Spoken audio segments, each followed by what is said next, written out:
Class 9th हमारा पहला subject है हमारे आसपास के पदार्थ, मैटर इन आवर सराउंडिंग्स।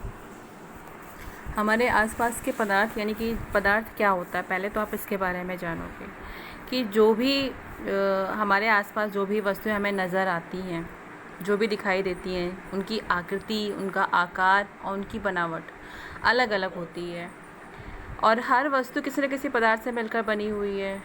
जैसे पत्थर है, तारे हैं, बादल है, पौधे हैं, पशु पक्षी है, यहाँ तक कि रेत का एक कण या पानी की एक बूंद भी पदार्थ है। प्राचीन काल से मनुष्य अपने आसपास के जो चीज़ें हैं उनको समझने का प्रयास करता रहा है। धीरे धीरे कर कर भारत के जो प्राचीन दार्शनिक थे उन्होंने पदार्थ को 5 मूल तत्वों में बांट दिया, जिन्हें हम पंच तत्व के नाम से जानते हैं। कौन कौन से ये पंच तत्व हैं? कौन कौन से ये पंच तत्व हैं? चाहे ये वायु है, पृथ्वी है, अग्नि है, जल है और आकाश है। ठीक, कौन कौन से ये पंच तत्व हैं? पृथ्वी, अग्नि, ये देखिए, ये यहाँ पर आप देखोगे पृथ्वी, अग्नि, जल, प्रकाश, आकाश और वायु, ये आपको देखने को मिला। ठीक, अच्छा, अब देखिए पदार्थ होता क्या है। ऐसी कोई भी वस्तु जिसका द्रव्यमान एवं आयतन होता है, ऐसी कोई भी वस्तु जिसका द्रव्यमान है और आयतन है, वो क्या कहलाता है? पदार्थ कहलाता है। तो पदार्थ का कुछ भौतिक स्वरूप भी है। जैसे पदार्थ छोटे छोटे कणों से मिलकर बना हुआ है। Matter is made up of particles. देखिए आप, ये पदार्थ क्या होते हैं? छोटे छोटे कणों से मिलकर बने होते हैं। जैसे आप देखते होंगे कि पत्थर का या लकड़ी का कोई टुकड़ा है, तो वो टुकड़ा कैसे, उसमें छोटे छोटे पार्टिकल्स भी होते हैं, कण होते हैं। तो जो भी पदार्थ होता है वो छोटे छोटे कणों से मिलकर बना होता है। जो ये छोटे छोटे कण हैं वो क्या कहलाते हैं? वो अणु कहलाते हैं। क्या कहलाते हैं? अणु कहलाते हैं। अब कैसे जानोगे कि ये अणु है या ये छोटे छोटे कणों से मिलकर बना है? उसके लिए हमें कुछ एक्टिविटी भी करनी पड़ेगी। जैसे एक एक्टिविटी आप कर सकते हो,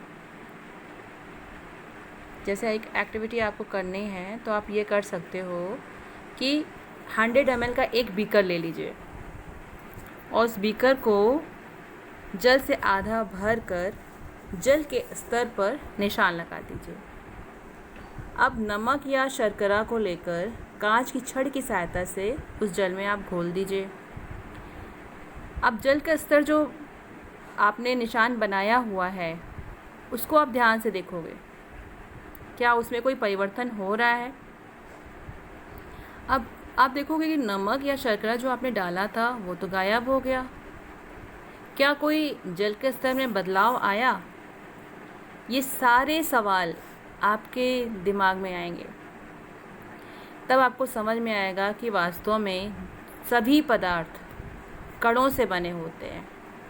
जैसे जो हमने चम्मच में रखी थी नमक या शर्करा, पानी में डालते ही पूरी तरीके से घुल गई। अब आप ये सोचोगे कि ये छोटे छोटे कणों से तो मिलकर बनी है, लेकिन ये कण कितने छोटे होते हैं? क्या हम इसकी माप कर सकते हैं या इसकी माप की कल्पना भी नहीं की जा सकती है, कितने छोटे होते हैं? तो इसके लिए आप दूसरी एक्टिविटी भी कर सकते हो। जैसे 100 ml जल में पोटेशियम पर मैग्नेट के 2 या 3 क्रिस्टल को घोल लीजिए। इस घोल में से लगभग 10 ml घोल निकाल कर उसे 90 ml शुद्ध पानी में मिला दीजिए। फिर उसी घोल में से 10 ml निकाल कर उसे 90 ml शुद्ध पानी में मिलाइए। फिर इस प्रकार से आप घोल को 5 से 8 बार डाइल्यूट करिए। क्या पानी का रंग अभी भी कलरफुल है जो पोटेशियम पर मैग्नेट आपने डाला था जिससे वो पानी कलरफुल हो गया था, क्या आप उसको 5 से 8 बार करने के बाद भी पानी का कलर जैसे का तैसा बना हुआ है?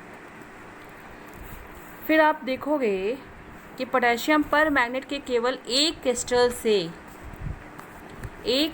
से कितनी ढेर सारे जो आपके बीकर हैं, जो आपने 8 बीकर रखे हुए हैं, उन 8 बीकर में पानी का कलर आपको कुछ न कुछ देखने को मिलेगा।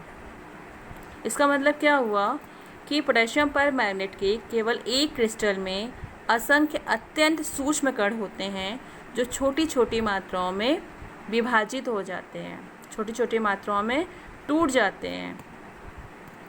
तो इससे जो आपने एक्टिविटी की है उससे आपको ये पता चलेगा पोटेशियम पर मैग्नेट के थोड़े से क्रिस्टल से जल की कितनी अधिक मात्रा रंगीन हो गई। तो हम कह सकते हैं कि पोटेशियम पर मैग्नेट का एक क्रिस्टल में इतने सूक्ष्म कण होते हैं कि ये कण छोटी छोटी मात्राओं में विभाजित हो जाते हैं। ठीक। अब बच्चों दूसरा लक्षण अगर देखें तो इसके पदार्थ के भौतिक स्वरूप के बारे में आपने जान लिया कि ये छोटे छोटे कणों से मिलकर बने होते हैं। अब इनके गुणों के बारे में आप जानोगे कि इनके गुण कौन कौन से होते हैं। पहला तो ये होता है कि पदार्थ के कणों के बीच में रिक्त स्थान होता है। जो पदार्थ के अंदर कण होते हैं छोटे छोटे, उनके बीच में रिक्त स्थान होता है, कुछ खाली जगह होती है। और दूसरा गुण ये है कि पदार्थ के जो कण हैं वो लगातार मूव करते रहते हैं, लगातार गति करते रहते हैं। ठीक। और तीसरा गुण ये है, तीसरी क्वालिटी ये है कि पदार्थ के कण एक दूसरे को आकर्षित करते हैं। चलिए बच्चों आज इतना ही पढ़िए, कल इन तीनों गुणों के बारे में आपको डिटेल से समझाया जाएगा। Thank you.